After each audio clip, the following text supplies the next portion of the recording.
नमस्कार दोस्तों। Welcome all of you my channel exam educator. कैसे हैं आप लोग?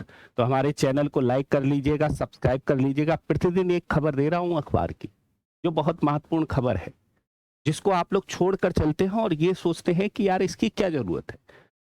लेकिन आपको करंट के डेटा को कलेक्शन में रखना है, और इस करंट के डेटा को आपको प्रारंभिक परीक्षा में भी जोड़कर रखना है, मुख्य परीक्षा में भी जोड़कर रखना है।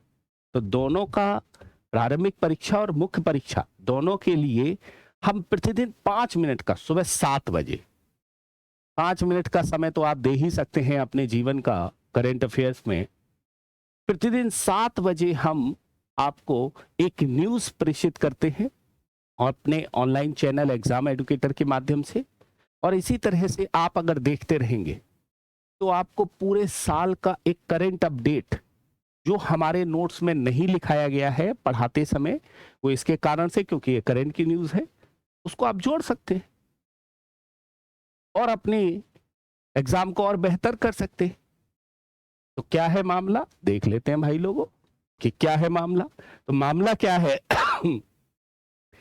आज न्यूज़ आई है डायरेक्ट बेनिफिट ट्रांसफर की, और ये न्यूज़ बहुत महत्वपूर्ण होने वाली है। 5 मिनट की खबर है, लेकिन 5 मिनट की खबर आपके एग्जाम के लिए बहुत महत्वपूर्ण होने वाली है। क्यों? क्योंकि डायरेक्ट बेनिफिट ट्रांसफर से 9 साल में 3.5 लाख करोड़ रुपए की बचत हुई। ये बचत कैसे हुई है? क्वेश्चन ये आ रहा होगा दिमाग में।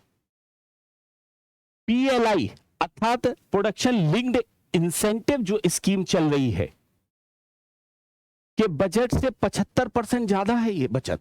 अब आप समझ सकते हैं आप कितनी महत्वपूर्ण खबर है।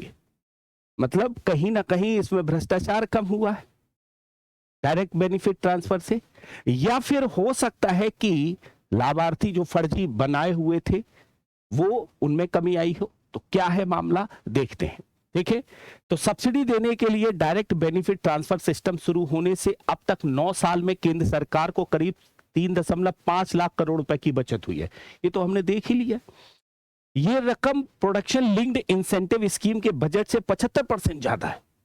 अब आप सोच सकते हैं, सरकार ने 2013-14 में 7367 करोड़ रुपए की एलपीजी सब्सिडी के लिए आधार मोबाइल लिंक्ड डीबीटी सिस्टम शुरू किया था। मतलब ये करीब करीब सब्सिडी दी जा रही थी 7367 करोड़ रुपए। 2013-14 में एक स्कीम शुरू की गई थी, और वो एलपीजी सब्सिडी को प्रदान करने के लिए सरकार के द्वारा ये योजना शुरू की गई थी, जिसे आधार मोबाइल लिंक्ड डीबीटी सिस्टम के नाम से जाना जाता है। और ये सिस्टम लागू होने के बाद में फिर अन्य योजनाओं में लागू किया गया। लाभार्थियों के बैंक खाते में नगद भुगतान किया गया, खाद्यान्न और उर्वरक जैसी सब्सिडी दी गई उसके माध्यम से। और चालू वित्त वर्ष में डीबीटी के तहत सरकार ने 5.3 लाख करोड़ रुपए के ट्रांसफर किए। ये तो न्यूज हो गई। अब इससे हुआ क्या, फायदा क्या हुआ? इससे फायदा यह हुआ कि खाद्यान्न के लिए, एलपीजी के लिए, मनरेगा के लिए और पीएम किसान योजना के लिए जो सब्सिडी दी जा रही है, उसमें भ्रष्टाचार में कमी आई है। लाभार्थी जो फर्जी कार्ड बनाकर बैठे हुए थे वो पकड़े गए, और सरकार के इसी कारण से ये सब्सिडी बची है। तो क्या है, कितना, जैसे डायरेक्ट बेनिफिट ट्रांसफर के क्या फायदा हुआ है? तो खाद्यान्न के मामले में फर्जी राशन कार्ड लगभग 5.03 करोड़, मतलब 5 करोड़ फर्जी कार्ड पकड़े गए। 5 करोड़ फर्जी कार्ड यहां पर मिले हैं, और बचत हुई है सरकार की कितनी? 1.86 लाख करोड़ रुपए की बचत हो गई इससे। दूसरी, एलपीजी फर्जी कार्ड पकड़े गए हैं 4.15 करोड़। इतने करोड़ फर्जी लाभार्थी पकड़े गए हैं एलपीजी के संदर्भ में, और सरकार ने बचत की है 1.13। ठीक है, सब्सिडी मतलब लगभग 1 करोड़ लोगों ने सब्सिडी छोड़ी है। इस कारण से सरकार की बचत हुई है कितनी? 73,443 लाख। वहीं पर एक और न्यूज, मनरेगा में फर्जी लाभार्थी जो थे, वो फर्जी लाभार्थी लगभग 7.10 लाख जो डुप्लीकेट फर्जी लाभार्थी थे उनको पकड़ा गया है, और इससे सरकार की बचत हुई है 42,434 करोड़ रुपए की बचत। अब आप समझ सकते हैं ये डेटा कितना महत्वपूर्ण है आपको एग्जाम में लिखने के लिए। मनरेगा में लगभग 7.10 लाख करोड़ लोग पकड़े गए, डुप्लीकेट लाभार्थी मिले हैं, और डुप्लीकेट लाभार्थी मिले हैं जो पकड़े गए हैं। इससे मनरेगा पर भी जो व्यय है उसमें कमी आई है, इस रिपोर्ट में ये बताएंगे। इसके अलावा कुछ और आंकड़े दिए, जैसे सबसे ज्यादा खाद्यान्न सब्सिडी दी जाती है 54.2%, फिर एलपीजी 21.5%, मनरेगा 12.4%, पीएम किसान योजना 6.5%, फर्टिलाइजर 5.5%। मतलब सबसे ज्यादा आपको सब्सिडी दी जा रही है किसमें? खाद्यान्न और एलपीजी। ये सब्सिडी मिल रही है, और ये सब्सिडी मिल रही है जिसमें इतने करोड़ रुपए खर्च हो रहे हैं। कितने करोड़? जैसे 1,85,573 करोड़ रुपए खर्च हुए, एलपीजी में 73,443 करोड़ रुपए खर्च हुए, मनरेगा में 42,534 करोड़, पीएम किसान योजना में 22,106 करोड़, और फर्टिलाइजर पर 18,700 करोड़ रुपए खर्च हुआ है।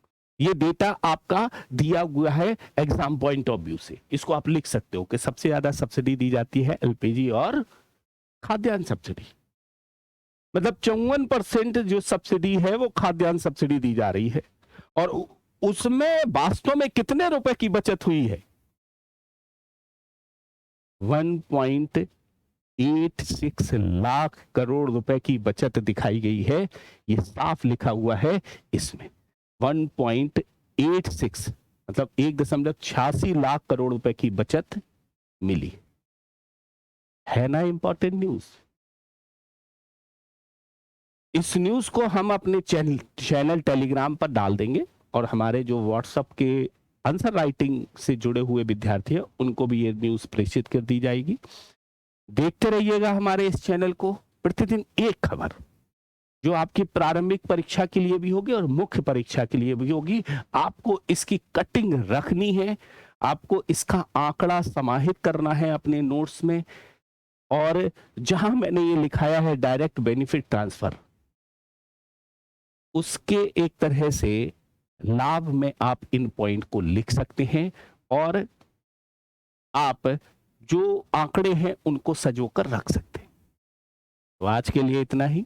नेक्स्ट क्लास में फिर मिलेंगे नेक्स्ट वीडियो के साथ में, जिसमें महत्वपूर्ण न्यूज होगी।